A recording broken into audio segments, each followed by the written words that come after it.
Hey guys, so today I would like to show off a few dragons that I've been collecting over the past few weeks, and this is a certain collection of dragons that go together that I got from an auction on eBay,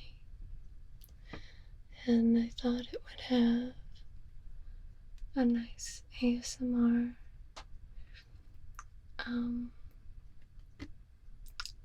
value if I read the dragon backstories to each dragon, and I really like them. I've kind of gone crazy with eBay and collecting, so I'm just gonna show some off and dust them off a bit because, to be honest, they feel a little dusty, like they were sitting on somebody's shelf. So I'm gonna get started. The first dragon I have is named Timbruh, and this is part of Danbury Mint Fabulous Dragon collection, and I'm gonna read you his backstory. There's 12 dragons in all, and this one actually is the only one that was somewhat damaged. His little horns were a little cut off, but they're very delicate, and I like them a lot. So, Timbruh, the wise dragon. Timbruh, dragon of knowledge, keeper of the green crystal, is unique among dragons. He can use the powers of his crystal to gaze deep into the hearts of men, and some say even far into the future. A single glance from his deepest jet eyes can uncover the innermost secrets of the human heart, discern the plotting of the most unscrupulous courtier, or fathom the lovesick musings of a helpless servant girl. Men still tell of the time that two noble kings wished their eldest sons to marry the daughter of King Harnath of Petora. For several months, war seemed inevitable, since neither of the two kings would give way to the demands of the other. In despair, King Harnath summoned Timbruh to his court. The noble dragon, his eyes glinting in the fierce noonday sun, ordered the two princes to be brought before him. Two young men, Desker and Garbon, bright and proud in their glittering armor, agreed to abide by the decision of the wise dragon. Then Timbruh ordered the beautiful princess to be brought before him, and he saw that she was beautiful beyond compare. "You are resolved, both of you, that the daughter of Harnath shall be yours?" Timbruh asked. Both Deskar and Garbon nodded and glared defiance at their rival. "Then have the maid slaughtered and severed, and each shall take half of her body as his bride," ordered Timbruh. At this Desker nodded, yet Garbon cried out and vowed that his love for the maid was so great that he would lose her rather than see her die. Then Timbruh smiled a great dragon smile of row upon row of fierce teeth, and ordered that Garbon, who loved most and best, should wed the girl, and vowed that he would himself attend their wedding and give them his blessings.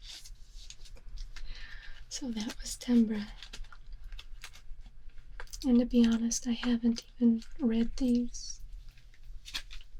So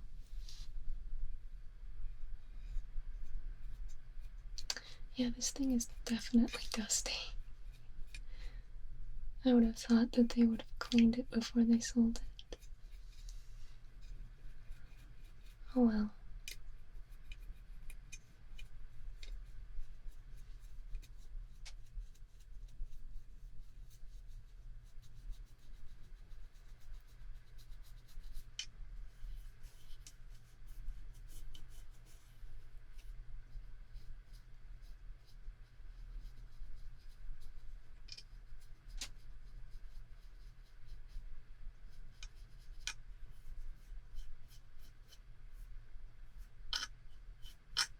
So this is probably going to be somewhat of a longish video since I have so many dragons and they all have a story.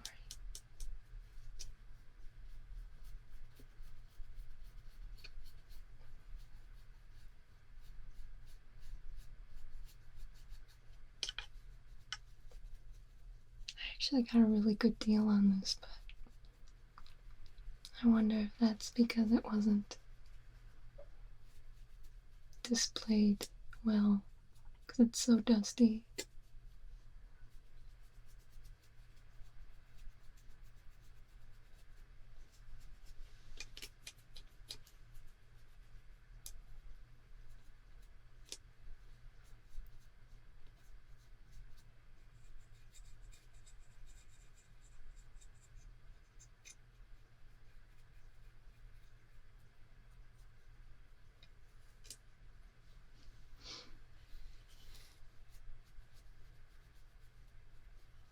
I don't know if you can even see the dust coming off of it, but oh my god.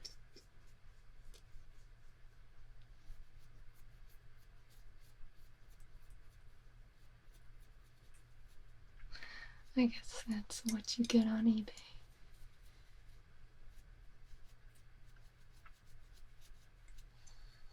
But it's still nice anyway, I don't care. You can always dust it off.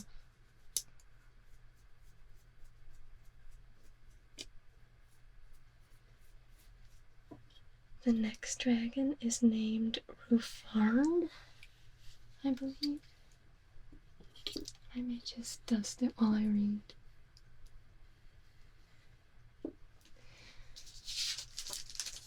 Rufarnd, the Dragon of Council. Throughout all the lands of the Middle Kingdom, dragons are universally respected for their knowledge and wisdom. But of all the great dragons whose names have lived on down the centuries, none is more renowned than that of Rufarnd, Dragon of Council. He is keeper of the seventh crystal, the magic red stone whose powers bestow eternal wisdom and strength upon the possessor. One legend has it that Rufarnd stole the seventh crystal from Fafnir, Horde Dragon of the Nibelungen, as he lay mortally wounded after the Battle of Leeches. Another states that he was given the crystal in payment for saving the daughter of Lysandra of Perlamon from ritual sacrifice. Whatever the truth, Rufarnd uses the power of the red seventh crystal wisely to keep the kingdoms of Petorath to live together in peace and harmony. His fiery blood-red skin and flashing scarlet eyes are familiar sights in all the capital cities of the Middle Kingdom, while his words of counsel, uttered in his well-known bass growl, are respected in every palace. Although mothers may use tales of his fearsome claws and teeth to frighten their naughty children into obedience, Rufarnd is perhaps the most mild-mannered of all dragons, but he is known to rise in fury if angered, and the tale of his defense of the village of Oberyn is famous. In a single long, blood-splattered day, Rufarnd destroyed the flower of the army of the orcs as they marched upon the helpless residents. Swooping down from the sky time and again, his tough dragon hide deflected their arrows and spears. He put the savage army of orcs to rout and drove them shrieking to the sea. By sunset, the blood-red plains echoed to the sounds of rejoicing and cries of praise for the dragon savior, Rufernd. Since then, his advice has been followed throughout the land, and wise is the king who heeds the words and wrath of Rufernd, dragon of counsel. So that is Rufernd.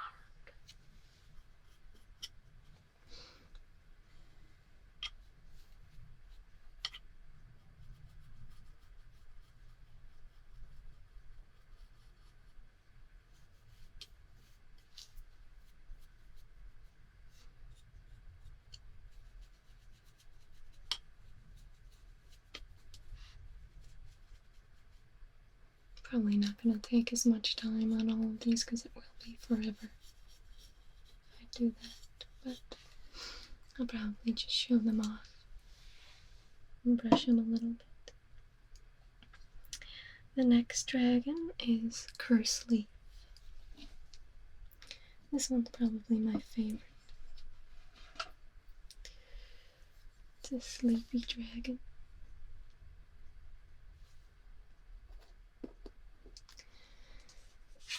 Curseleaf, the dragon of slumber. A gentle evening light casts long, soft shadows across the ancient water meadows that lie by the meeting of the Dormian and the Relneth rivers.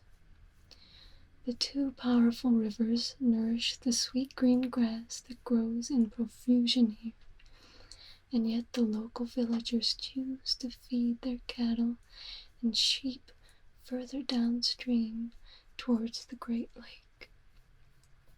Children cease their merry play as they pass by, and even the birds seem hushed.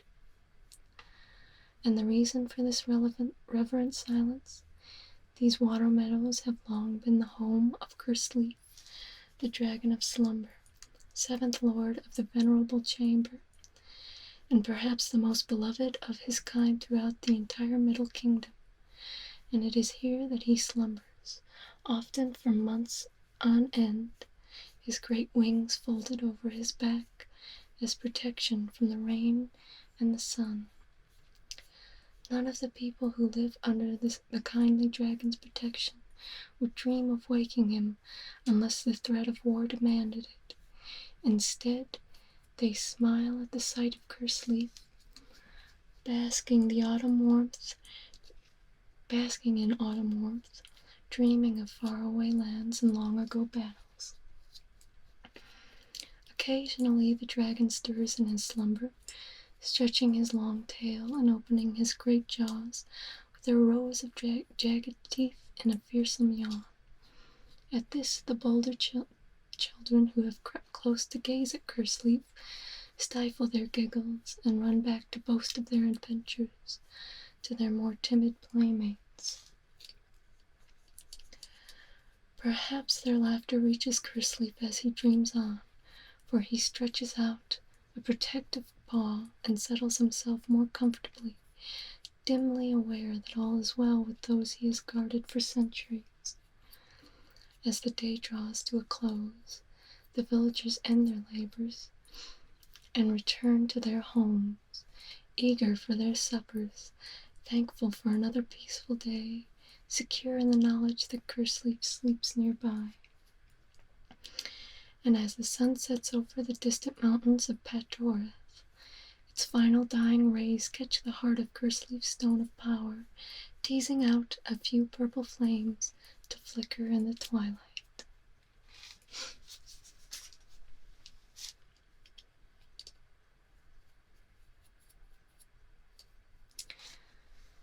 I'm probably going to have to take a more thorough look at these to dust them, since they are so dusty.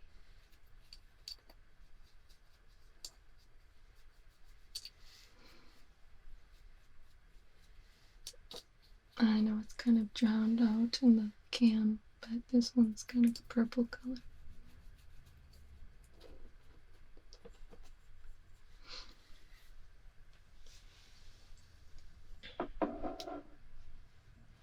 I also got a shelf to go along with this, so they kind of sit at their own space.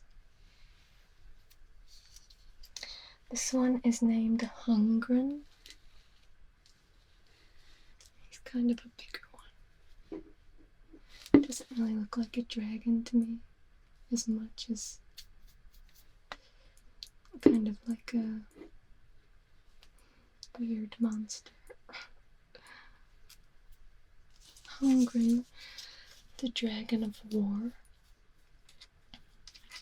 Many and varied are the legends told about the great dragons who live in the barren lands beyond the mountains of Pettorash, and yet no dragon has gathered more tales about him than Holmgren, the Dragon of War, sixth lord of the venerable chamber. Men speak in hushed voices and awed tones of his prowess in battle, his savagery and ruthlessness in waging war, and ferocity and brutality of every blow that he strikes against his enemies. Guided by his stone of power, from which he divines the innermost purpose and strategy of his foes, Holmgren is able to strike fear deep into their hearts. Many kings and emperors, hearing that their opponents have enlisted Holmgren into their army, withdraw their forces and make supplications for peace, rather than face the great dragon in battle.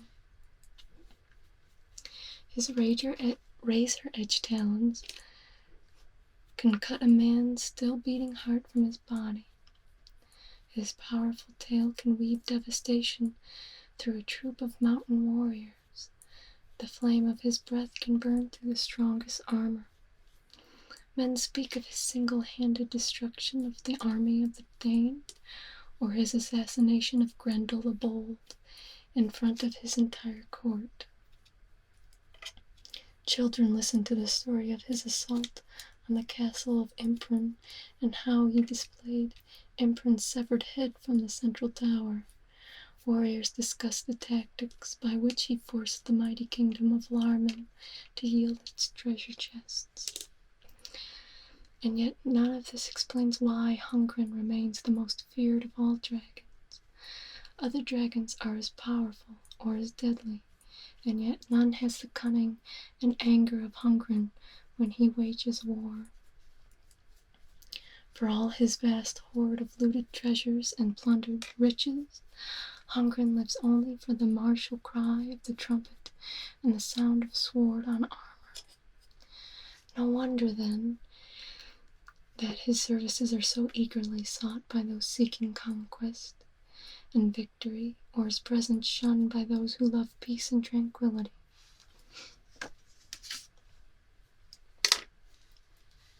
If you want to see it, I really cannot get a good, I don't know, it's very blurry, but he's kind of a bigger dragon, so that was Holmgren. The next dragon is named Mizu.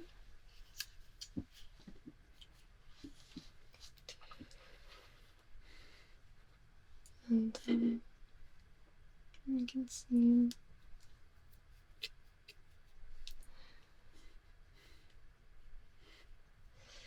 Mizu, the Dragon of Foresight.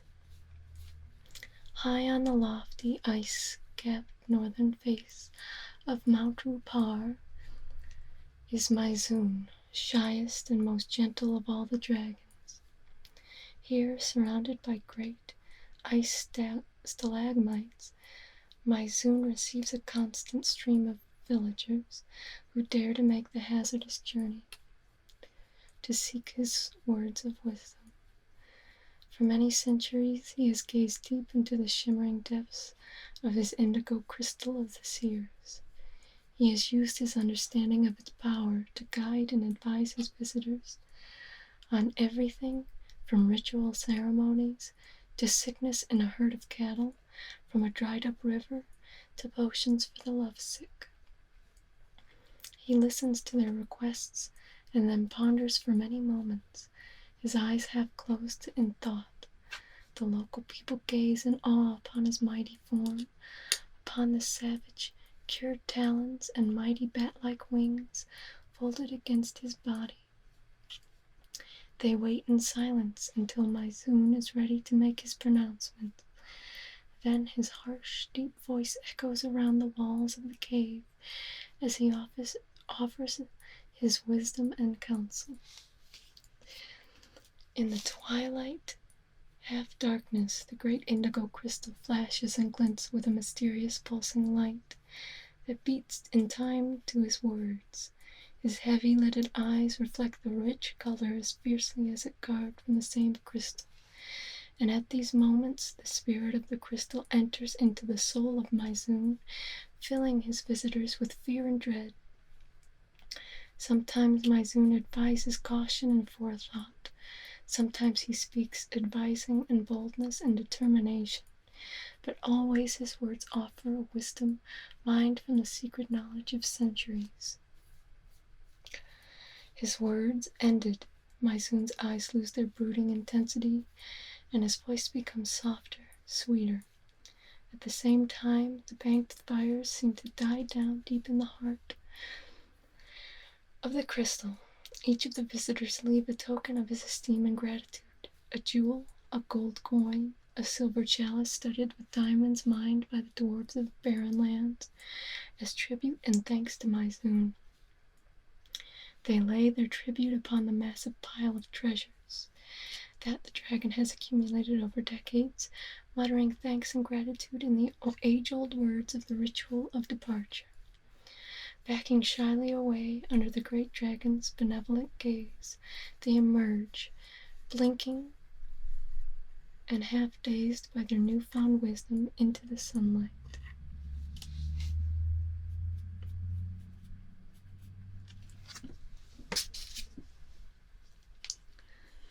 That is Mizu.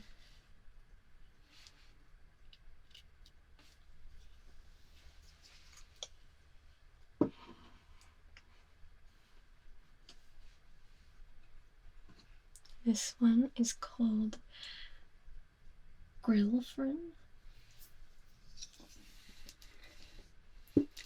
He's a really cool looking dragon. He looks like a griffin to me.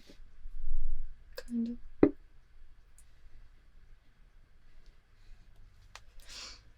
Griffin, the dragon of jollity. Dragons are, with good reason, rarely known for their sense of humor.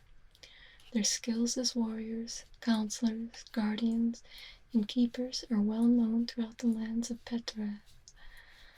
Legends tell of their prowess in battle or in the council chamber, and every child can remember their mother's bedtime stories of the noble dragons of history. And yet, Griffin, the dragon of jollity, is the only one known for his light-hearted wit and sly practical jokes. The court of Dramban has enjoyed his dry remarks and sense of fun for decades. If a courtier dressed in the very latest fashion happens to fall victim to a bucket of mud, or a servant is unable to find the keys to a wine cellar, then Griffin is universally accepted to be behind the trick. His victims are always the pompous or the boastful, and it is a humorless person indeed who cannot laugh at himself after one of Griffin's mocking yet well-meant gibes. The common people of Dramban love him, not least for his willingness to take a joke against himself. The local children especially delight in playing with him for hours, their high-pitched laughter joining his deep bass chuckle. Whole days are spent with dozens of children scrambling over Griffin's great scaly back, or demanding rides, or playing hide-and-seek with Griffin's rose crystal in the folds of his wings. There are those who are foolish enough to criticize Griffin for his lack of seriousness, for his most undragon-like behavior, Only then does he show a hint of the fierceness that lies in the heart of all dragons. In a deceptively silken murmur, he replies that he is as he is because he chooses to be. Should he choose to be otherwise, and here he leaves the rest of the sentence unspoken, but merely unsheathes his massive talons, it is rare that anyone continues to criticize him after that. And so it is that the court of Dramban is known throughout the Middle Kingdom as a place of joy and happiness, of laughter and lightheartedness, thanks to the presence of that rarest of creatures, a dragon with a sense of humor. And that is Griffin.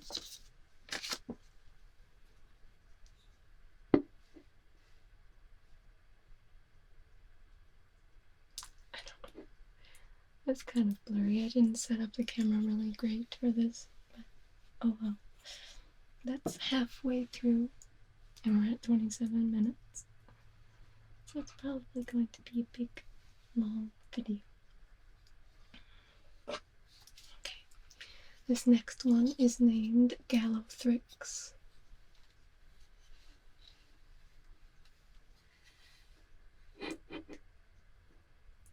like that. These are all made of resin, I think. They're really kind of heavy. Gallop, the Dragon of Ferocity. Far to the south of the kingdom of Petrath, on the distant desert plain that men call the Outer Wastes, mighty Gallop, Dragon of Ferocity, keeper of the green crystal of Granbar, broods in lonely splendor. It is here he awaits the summons from kings or emperors to aid them in battle and conquest. Only the bold or the unwary make their way through the red sandstone chasms to find the lair of Gallop. Those who have succeeded and survived the long hazardous journey speak of thick clouds of yellow-stained smoke billowing from the darkest recesses of the cave as if from some giant foundry. Inside the cave, the damp rock walls are studded with precious stones, rich jewels, and finely worked treasures in dwarf gold, orc silver, and many other rare metals. Most prized of all of his hoard is the legendary green crystal, source of the power of this warrior dragon.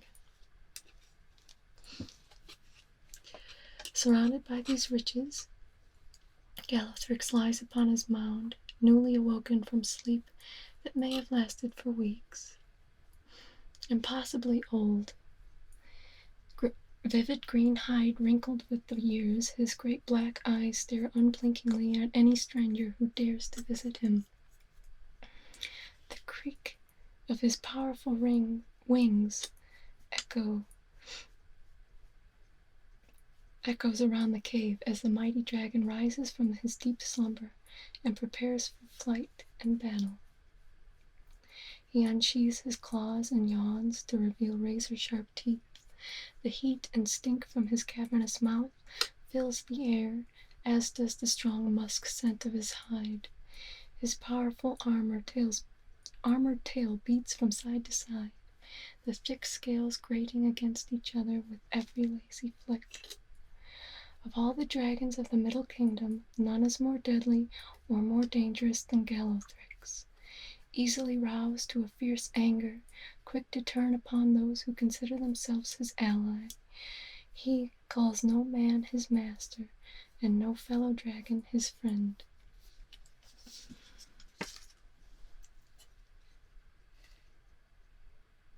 He's kind of small to be a really fierce dragon,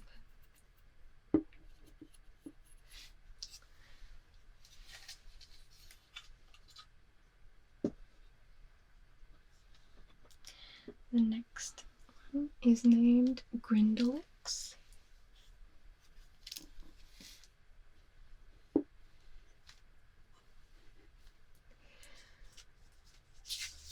Grendel X, the keeper of treasures. Grendel X is a descendant of the great dragons of the Barren Land, guardians of the amber crystals of Dandar, and watchers of the skies for the kings and nobility of the house of Namrod since before the keeping of chronicles. Small in stature, Grendel X, like his father before him, was reared by the great Count Sambath as a companion when young, until he reached an age and a stature where such pursuits were deemed no longer suitable. It was then that Grendel X was placed in charge of the Black Armory, the solitary tower where the house of Namrod housed their crown jewels and finest treasures. As a mark of his power, Count Sambath gave Grendel X a single amber crystal, so that all should know him as keeper of treasures. For many years, no thief came to steal from the house of Namrod, and the fame of Grendel X spread far and wide. And then, one dark and moonless night, a raiding party of orcs came with great stealth over the mountains of Petroshan. They made their way towards the Black Armory, their weapons and helmets smeared with dark river mud, so that no reflected light should betray them. And yet, Grendel X, the unsleeping, the ever-watchful, the alert, heard a single spur tap against a single stirrup, while the orcs were still many leagues from the Black Armory. With mighty, silent, slow beats of his great wings, the dragon swept through the pitch-black skies in search of his enemies, scanning the desolate plains below with his keen eyes. And when he spotted them, he roared his anger, and the horses of the orcs reared in fear and stampeded. Then Grendel X was amongst them, his breath a savage flame that burnt and blistered and slew all before him. His claws raked, and his talons tore, and his great tail thrashed into the forces of the orcs, until panic drove them back towards the cruel mountain passes. And in this fashion, the legend of Grendel X, keeper of the treasures, was born.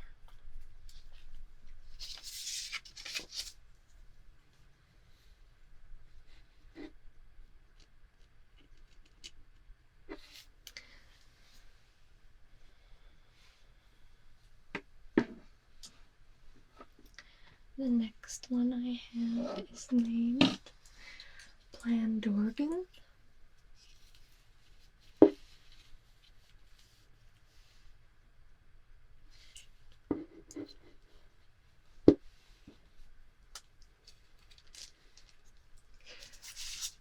Plandorgan, the Dragon of Solitude. Most dragons are, by their very nature, creatures of solitude, choosing to make their dwellings in the most remote mountains, distant caves, or desolate deserts. Bold, powerful, quick to anger, and implacable in revenge, dragons make uncomfortable neighbors. Only a few, such as Griffin or Curseleaf, choose to live near the haunts of man, or to enter into dealings with the kings and emperors of the Middle Kingdom. Yet of all the dragons who live in solitary isolation, none is more famed or feared than Plandorgan, the Dragon of Solitude. No man sees the great beast in majestic flight through the chill north air, or feels the shadow of his wings upon his face. His earth-shattering roar goes unheard in the mountain fastness where he makes his home. And yet this ferocious dragon once dwelt at the court of Amrat, king of the Thane, far to the west, and was honored there as a great warrior and counselor. Amrat greatly valued Plandorgan's advice, and repeatedly swore that anything in his kingdom was Plandorgan's for the asking. The dragon as often swore that he prized nothing so highly as the friendship of the king, so they continued for many years, until one of Amrat's raiding parties returned to the court with a great treasure, the crystal of Rahab, said to be the source of great power. Plandorgan saw the great crystal with its shimmering core as deep as the ocean and desired it more than life itself. He reminded Amret of his promise and asked for the crystal. Amret shook his head and asked Plandorgan to choose something else from his treasury, but Plandorgan shook his own head in reply and asked once more for the crystal. Amret was filled with sadness, for he would not relinquish the crystal, even if it meant the end of his friendship. And seeing Amret not relinquish the crystal, and seeing Amret's hesitation, the enraged dragon seized the crystal of Rahab, and spreading his mighty wings, rose into the sky and flew far north towards the mountains. There he has dwelt for centuries, the kingdom of Rahab beside him, embittered and alone, brooding on his friendship's end.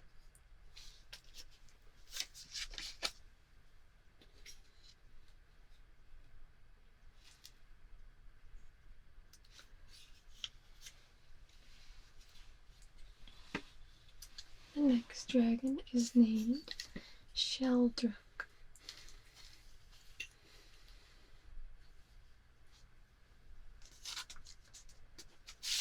Sheldrick, the great leader. Sheldrick the ancient, second lord of the venerable chamber, and known throughout the Middle Kingdom as Sheldrick the Wise, dwells in the ruins of the once great city of Prandarsh. 100 centuries have passed since the city fell into decay, and no trace now remains of the people who once flocked to his brightly lit courtyards and noble terraces. And yet many dwellers of the Middle Kingdom make their way here, for Sheldrick's fame as a healer with herbs and oils has spread far and wide. In part, this is because he has never chosen to limit his healing powers to the famous, the powerful, or rich. The servant girl seeking a love potion is received by the dragon just as readily as the noble knight seeking a salve for an ill-healing sword wound. With the aid of the stone of power that is the source of his knowledge, Sheldrick examines each patient. He transfixes them with his powerful gaze, staring deep into their hearts and souls to learn their secrets. In the deepest recesses of the cave, he mixes strange colored liquids, shimmering powders, and crushed herbs into curious potions or vile-smelling unguents. Then he watches, a smile playing across his mighty jaws, as each patient takes his medicine. He laughs aloud at the faces they pull at the bitter taste, and rejoices with them as his remedy starts to take effect. And in return for his healing potions, Sheldrick asks only that each questioner gives what he can to the poor and needy, from a king's mound of gold and silver to the humble farmer's bag of wheat or rice. Only then his visitors healed, delighted and departed, will the great dragon settle against a broken column or upon a crumbling courtyard and sleep in the warmth of the sun.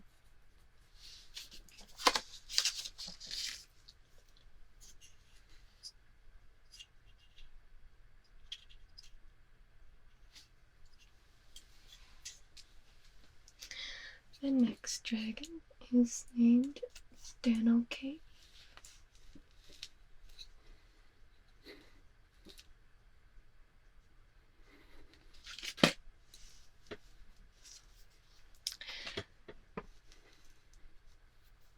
Danokate, the king of the sea dragons. Perhaps the least known of all the tribes of dragons who live in the Middle Kingdom are the I can't even pronounce it, F-F-R-Y-S-S-A-N, who dwell in darkest seclusion in the ice caves that lie to the north of the mountains of Petroshan. Solitary by nature, brooding in temperament, keen to shun contact with all but the closest of their families, the Freyson live by fishing the salt seas that flow around their ice caves. The few natives who choose to live in this inhospitable region worship the Fryson as gods and build temples to appease the uncertain tempers of their neighbors. The Fryson meet as a tribe once a century, when they choose amongst themselves a dragon who is to be their king for the next 100 years. Each contender for the throne and the noble blue crystal that acts as a sign of majesty among the Fryson must compose a great saga recounting the story of the birth of the world and its division by the great dragon Grendel into earth and sea, air and fire, darkness and light. The telling of these sagas can take months, but the noble dragons show great patience as they sit in the ice cave of the kings until finally their leader is chosen. Then he is given the blue crystal of power, and by its eerie light, orders his subjects to return to their solitary homes. It was for his mastery of song, his beauty of verse, his nobility of phrase, and power of speech that the present king of sea dragons, Danokate, son of Maelstrom, was chosen. So far he has reigned for a mere 30 years alone, splendid and terrible, ruling a vast landscape of ice and snow, savage mountains and deadly ice crevices. His song echoes out across the frozen wastes until such time as the leaders of the Fryson gather once again to choose the dragon who will be king of this most desolate of lands. I'm sorry if you can hear that. They're still setting off fireworks around here.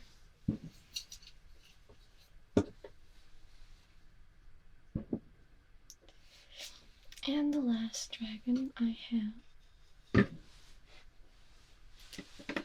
is Ralsmar.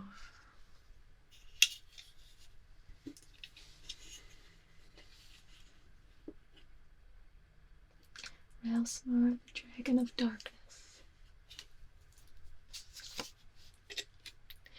On the eastern border of the kingdom of Petorev, beyond the azure lakes of Grandar and the ruined temples of Ankh, lies the barren kingdom of Ralsmar, the Dragon of Darkness, Scourge of Souls.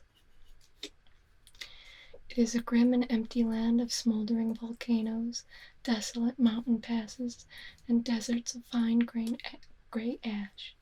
Only bleached bones lie in the trackless wastes picked out by the glare of the noonday sun.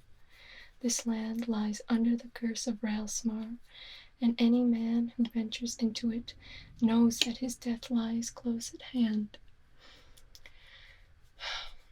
Ralsmar's cave lies high on the flame-racked peak of the volcano, Cox Popatel, and from his vantage point the dragon keeps constant watch.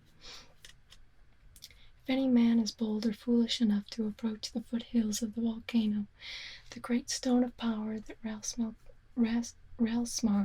guards begins to glow.